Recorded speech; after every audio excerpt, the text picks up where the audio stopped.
Hi, I'm Alan Cylinder. And I'm his daughter, Chelsea Cylinder. We're Cylinder, and today we're here to talk about The Rip. This is a new action thriller directed by Joe Carnahan, and it stars Matt Damon and Ben Affleck, Yes, this is inspired by true events. which is hard to believe after you see this movie. Yeah, this is about a police squad. They're a detective unit, they're some sort of special elite squad, and they get a tip that there was a rip, which means a large sum of cash that was found in a house. And so they go to investigate the rip, and it turns out to be a ton more money. And now there's a lot of questioning about if they should take the money and who's corrupt and who's moral and who they can trust. This is a movie that should have been better. It feels like a direct-to-video movie, the kind of movie that you would rent in Redbox when it was still around. And there's no excuse for it because it has major credentials. For instance, it's supposed to take place in Miami,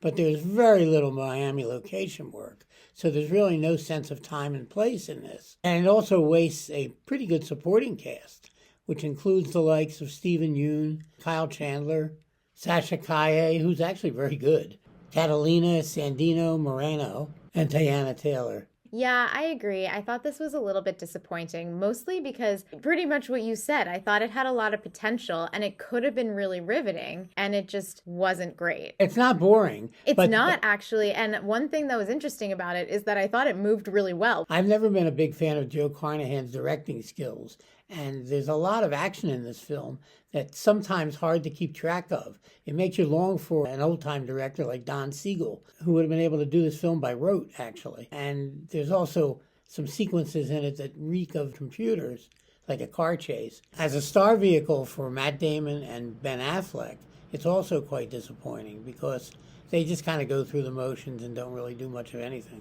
There's actually not that much to spotlight them. No, there isn't, and it's surprising that they would gravitate to this material unless they wanted to just take a big check from Netflix, which is probably what they did. I still liked watching them, though. I don't have a problem watching this movie. Yeah. It was not difficult to sit through. Yeah, I agree. It's currently streaming on Netflix, and I would give this movie 2.5 cylinders. I would also give this movie 2.5 cylinders. The Rip.